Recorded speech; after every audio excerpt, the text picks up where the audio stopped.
The modern Jeep Gladiator has been in production since 2020, basically unchanged. I've already done one on my channel a couple years ago, but today what I have for you is the Gladiator Rubicon with the diesel engine. And thanks to Chrysler.Jeep Ram of Punta Gorda, Florida, I'm actually able to take you on a complete tour of this vehicle. So we're going to check it out, exterior, interior, test drive, the whole 9 yards. If this is the first time we meet, my name is Matt.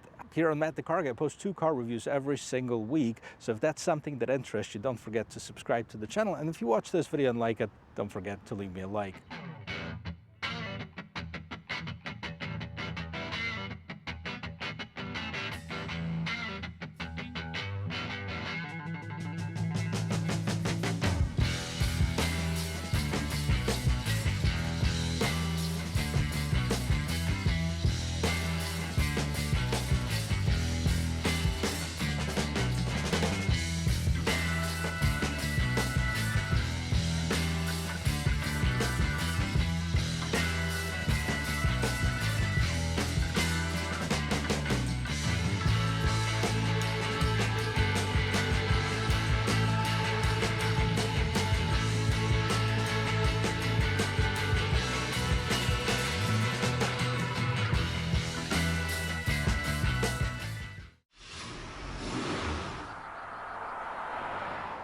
So Rubicon on any Jeep, whether it's a Wrangler or Gladiator, means that it's an off-road capable vehicle. It's also one of the highest trim levels that's available on either one of those trucks. So let's take a look in the front of it. I love the hood on it. I wish I had it on my Jeep. It has this bulge in the middle. It's sculpted. It does have those 2 trim pieces that serve as air exhaust from this engine, the heat that's coming out of it. It does have these big lights. Now, these are not LEDs. I kind of wish they were. They are available, so you can opt in for the LED light package, and the turn signals are built into the fenders. And of course, it does have this iconic 7-slot vertical grille that you'll find pretty much on any Jeep Wranglers ever since production. So the front of it looks basically identical to the one of the Jeep Wrangler JL. Now, this particular one has the regular plastic bumper, but you can opt in for the metal bumper, or you can just upgrade it with the aftermarket one. And one of the things to mention that pretty much all of the Rubicons come with this red extraction hooks right here, recovery hooks, however you want to call them. This bumper also has built-in fog lights, and one thing you can't forget, it does have right underneath the skid plate, so it is ready to go off-road straight from the factory. Of course, in my opinion, it screams raise me, put some bigger tires on it and do some modifications, and that's what tons of people do on those. But what I'm most excited about this particular truck is what's underneath the hood. So let's check this out. 2023 Jeep Gladiator is available with 2 different engine options. The one is the basic 3.6 liter Pentastar V6 that I've done in my previous Gladiator video, and this is a 3.0 liter V6 Eco Diesel that produces about 260 horsepower, so that's about 25 horsepower less than the regular Pentastar, but a massive 442 pound-feet of torque. Now, a lot of people say buy the diesel is because it gets a better gas mileage, and it does. But with the price of diesel being higher, it really doesn't make that much of a difference. So what most people buy it for is that torque, 442 pound-feet of torque. I'm really excited to take it for a spin at the end of this video. By the way, this one is also mated to an 8-speed automatic transmission. And if you look at this whole hood setup, it does have some sound insulation. This ugly prop stick, but that's on any Jeep, so I'm not really gonna ding it for it. If you were kind of wanting a Jeep Wrangler but worrying that you're not going to have enough room to carry your favorite toys, this may be a perfect solution for you, because up to here, you basically get the Wrangler, and here is the added utility. We're going to start right in front and talk about some of the off-road capabilities of this vehicle. So first of all, like I mentioned before, this is the Rubicon trim, which is the most off-roady one, and with that you'll get certain features that you won't get on the regular basic sport model, basically. So first of all, you have the beefed up suspension. Now, on the previous years, I've seen that they actually have Fox shocks. Maybe these are Fox shocks, but they're definitely not branded as it. You could see them right away on the previous ones that says Fox on it. Now you also have the heavy duty axles front and rear. You have the Dana 44 axles. It is raised up a little bit, so you have a little bit more of a ground clearance. You do have the 43.6 approach angle, so you can climb over some very steep terrain, some big obstacles that you can approach. And of course you can't forget about the wheels and tires. So you have the 17 rim and 33-inch tire. So basically the size of this tire is 285, 70 to 17. So in inches is about 33 inches. It's wider. It is an all-terrain tire on it. However, it can definitely handle some of that terrain as well. Very nice fender flares in the same color as the rest of this vehicle. This is basically what you see on all the new Wranglers JL as well as on all of the Gladiators right now. Jeep Gladiator on the side. You do have the exposed hinges. You do have the smart entry system on this vehicle. Basically, I have a key with me, press the button, don't have to press anything on the remote. You do have the exposed keyhole in case your battery goes dead. And the pretty cool thing about the Jeep Wranglers and the Gladiators is that you can undress them. You can make it naked. I love that feature about it. So you can take the roof off, you can take the doors off, you can even lay down. I think you can lay down. Yep, you can lay down the front windshield, and it even has place that you can lay it down for. So the ground clearance 11.1 inches in case you were wondering, so you can go over some really steep terrain. It does have some skid plates underneath this vehicle as well as the rock sliders on the side here in case you were, you know, trying to conquer some of the more difficult terrain. So what do we have in the back? You know, again, this is a bed. This bed is about 5 feet tall, so you can definitely put your bikes in it.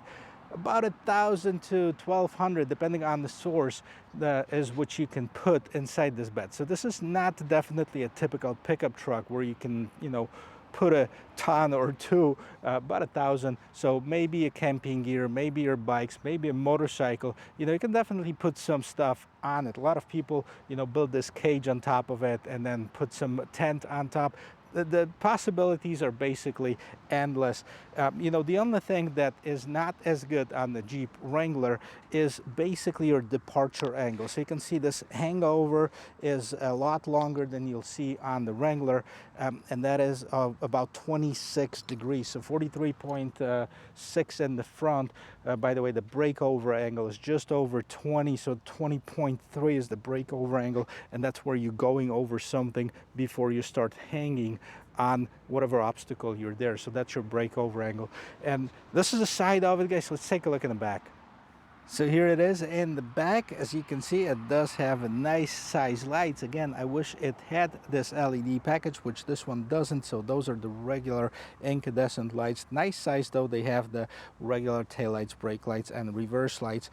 Now, recovery hooks in the back as well. The third brake light is over here. Jeep proudly displayed on the gate, and you do have a camera. Now, you do have a tow hitch, and this one is capable of towing about 7650 with this configuration. So you do have the 3 and 7 pin connector. The gate is not power. You actually have to open it manually. So you have to unlock this vehicle with this rugged key. And this is pretty cool. I'm going to show this to you right now.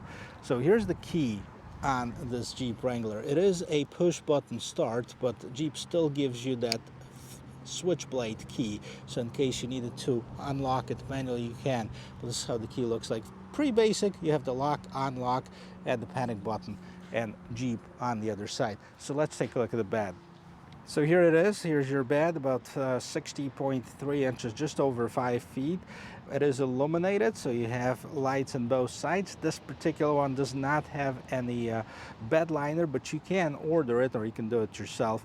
And you can see some hooks that you can tie down your cargo with, and that's pretty much it. The gate is pretty light, so it doesn't require a lot of strength to close it. Sitting in the back seat is not the most exciting thing to be, but I gotta tell you, if you have to, you can fit 3 people in the back seat. Not the most comfortable one, but as far as the roominess, you have plenty of room above your head. you know, fairly good roominess as far as the shoulder room. I am not touching this seat, even though I'm mimicking the position of the driver's seat. So I definitely could fit behind a 6-foot person sitting and driving this vehicle. And my feet slide nicely into these footwells underneath. So the interior, well, let's check it out. Pretty simple door panel, nothing too crazy about it. What you have is basically your door handle and the armrest, and you do have this netting where you can put some stuff in here. And just like with the Jeeps, you have this strap. This is kind of a limit to how far the door can open, because it can be removed, so it doesn't have this stopper well you see on the regular vehicles. So this is the seat, and like I told you, it's not the most comfortable seat, and the biggest problem with this is that it cannot be reclined. Now, you can fold it if you wanted to. There's a tiny little bit of storage right behind here. That's where you also have your top tethers for the child seats, and this is basically where it locks. So you can move it like this, and this is it. Now, this is why you need the all-season floor mat, so if somebody like me tries to get into your car, you actually can just easily clean it off. What else do we have here? Middle console, you do have the vents in the back. You do have the power window controls. They're not on the doors, they're in the middle on all of the Jeep Wranglers and Gladiators. USB, so you have 2 USB and 2 USB type C ports right below, and then you have the regular AC outlet as well as the 2 cup holders. Now, this Jeep sits up so high that it four-wheel drive doesn't bother this, so very slight bump in the middle here. And let's move to the front. Being the vehicle that it is, I don't have really high expectations for the sound quality as far as the sound of the closing door, but let's check it out. Oh, actually, it's not bad at all. I thought it would be a lot worse than it is. So that's because the doors are lighter. They're meant to be removable, and so you can store it and you can handle them yourselves when you remove it. So that's why they don't put a lot of, you know, weight on them. So let's take a look what we have on the doors itself. On the door panel, you do have the mirror control. You have the lock, unlock, door handle, armrest, a little bit more storage right underneath here. And then inside of this Jeep, you can see a lot of red accents. That's the Rubicon package. Both seats, driver and passenger, have manual adjustments, and this particular one doesn't have the leather package, so we have this cloth seats with the Rubicon right here spelled out. Nice two-tone design. The seats are, well, okay, they're not like super plush or super comfortable, but let's see what else we have. And here's the interior of this 2023 Jeep Gladiator Rubicon. Actually, I like it. It's rugged, but it does have some modern technology in it too. We're going to talk all about it in just a second. I'm not sure if I like this red color. I do like the vents, the round vents in there.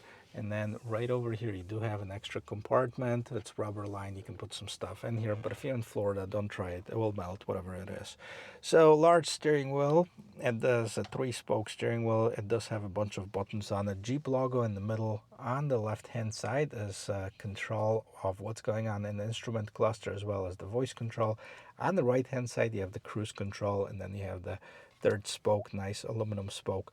Now, the steering wheel does have some contrast stitching right here, which is really nice. Looks, feels good to the touch as well.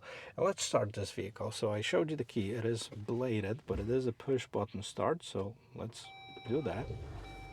All right, and what do we have in here? We have Rubicon shows up right in the middle, and in the middle of the screen is digital. On the right hand side you have the speedometer, which is analog. On the left hand side, analog tachometer. But inside of that analog tachometer, you can basically see whether you're in 2-wheel drive, 4-wheel drive, neutral, or 4-low. So let's see what we have in the middle here. So you can see, okay, for kilometers, if we want to change that, speedometer, vehicle info, here's your tire pressure, then off-road, which is pretty cool, so you can have your angles. You can see that the sway bar is connected. That's another feature I didn't tell you about. It does have a sway bar disconnect, which, you know, I'll show you where the button is, and you can actually press it and it'll disconnect it. So it also shows you of which gear, so your drivetrain, and then go down here. You said fuel economy 17.9 average. Well, you should get a lot more than that. Trip info, Stop, start, not ready, driver seatbelt, unbuckled. Okay, so that just tells me that I'm not wearing my seatbelt. And we turn that music off in no stored messages, screen setup. Please okay to enter screen setup. And it just tells you, you can see upper left, okay? We have non-compass outside temperature, so we have compass right now. We're just gonna leave it there. And you can actually move those things around, which is pretty cool. Upper center, menu title, you know, go back, gear display, full or single. If we do full, you can see that it changes right here. And that's it, we're back to the speedometer. Now also, you notice that on the right hand side of the screen you have the fuel gauge, on the left hand side you have the temperature, and then you have your odometer right at the bottom of it. So that's what you have in front of you. Let's move on to this 8.4 inch screen. This is your Uconnect 4. We've seen this screen before. I actually like it. I mean, there's not a whole lot to it, but it's got the basics. So right now we're on the media page basically. So it tells you that you have the AM, FM, Sirius XM, or you can actually connect your phone to it if you'd like to. Here's your climate control settings, self-explanatory. Here's your controls. Mirror dimmer, backup camera, settings. Go to settings. You can change different languages, display units, voice, clock, camera. So that's where you can play around for half a day and figure out what all of this is, but there's definitely some customization in here. You connect apps. So projection manager, let's see, enable projection, paired auto sources. We don't have anything. This is a brand new car. Navigation, loading navigation is the first time. View map. Okay, so navigation is standard on this one. Phone. We can pair phone with it, and then again go back to the same settings as we've seen. So here's your rear view camera. It is actually a pretty decent quality. I mean, it is only one angle basically. There's nothing to it, but it does have the active trajectory lines, and it looks actually pretty good. Put it back in park. Scrolling down here, you have your shortcuts for your radio, basically your volume, and look at the knobs. The knobs are rugged too.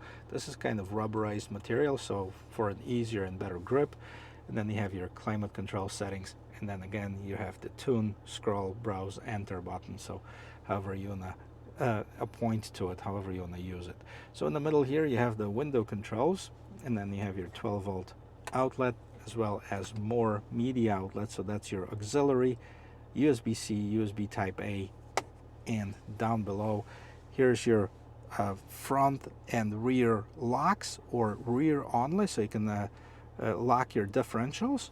And then here's the off-road plus mode, and here's your sway bar. We're not going to disconnect it. Well, first of all, you know, we're not in gear, or we're not in the four-wheel drive, but that's where you can disconnect your sway bar.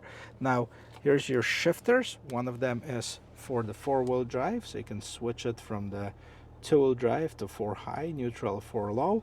And here's your regular gear shifter. And what's pretty cool about it, you have this little Gladiator logo or Gladiator image right on top, and this is pretty cool. You have, you know, some of the aluminum, kind of a rugged looking.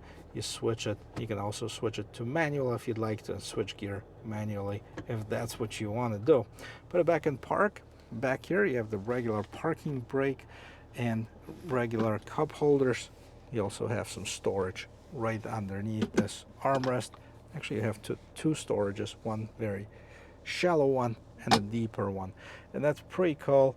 That's what the interior is. Now, in case you were wondering of how to take the roof off, it's nothing easier.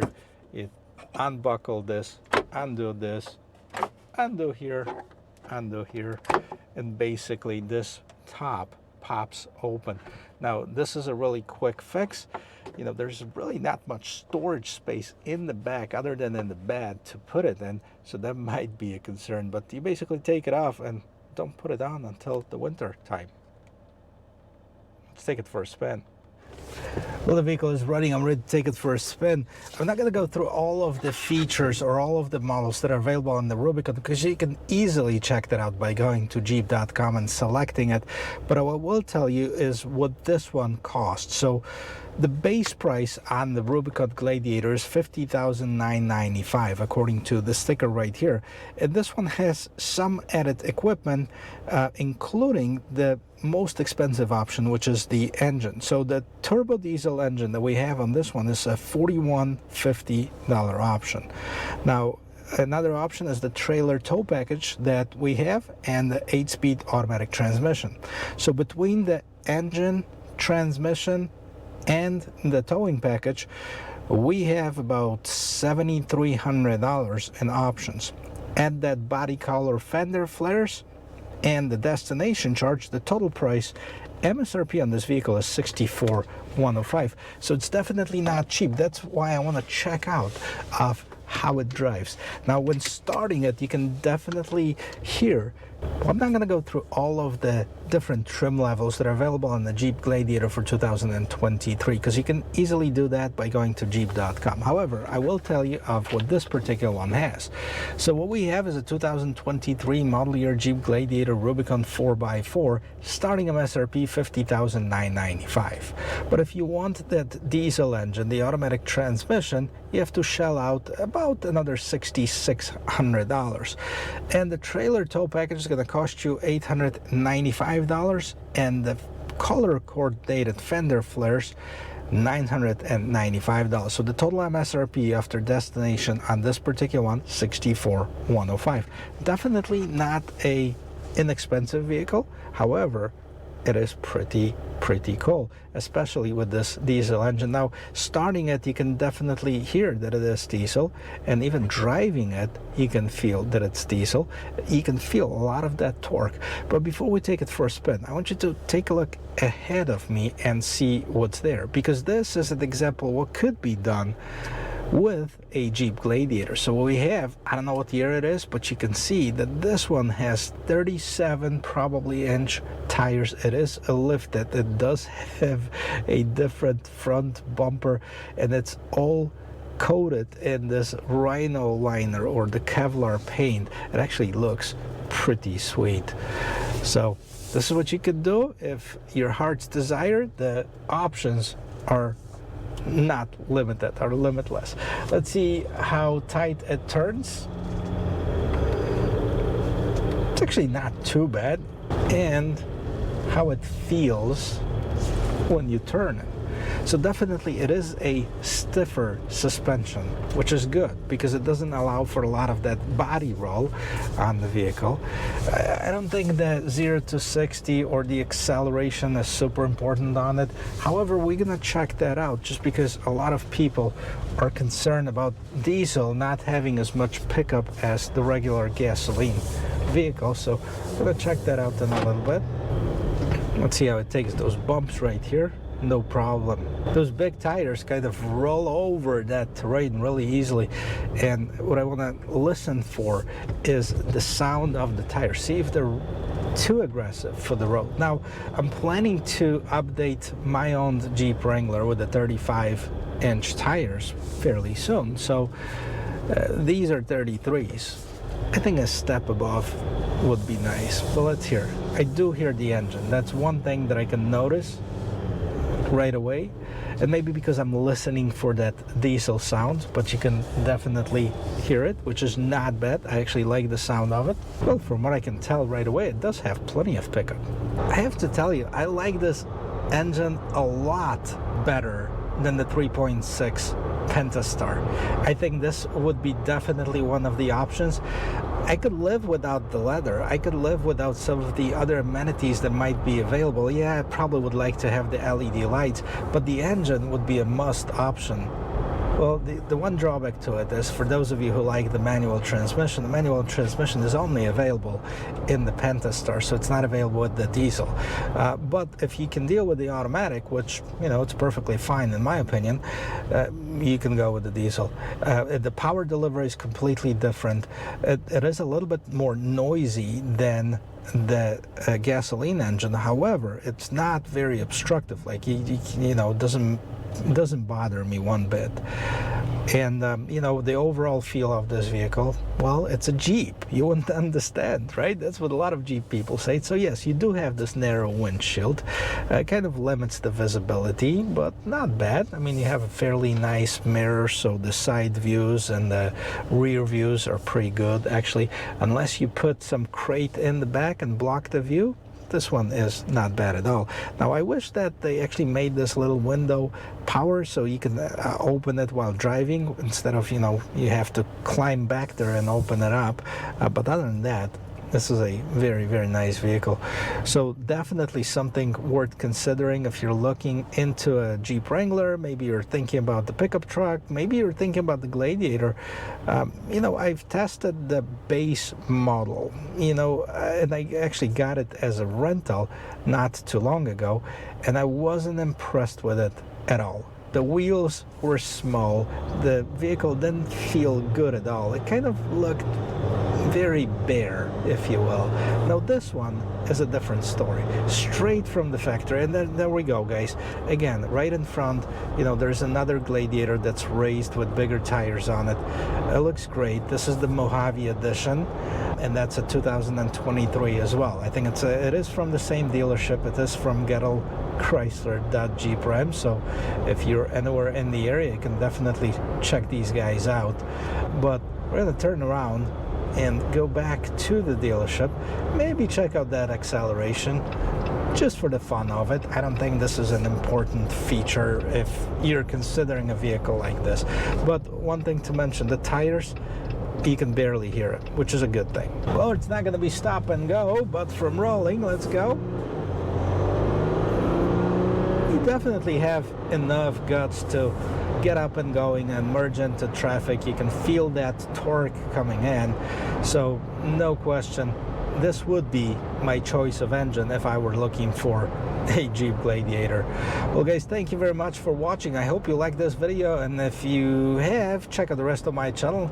Consider subscribing, and if you like this video, don't forget to leave me a like. I'll see you in my next video. Cheers.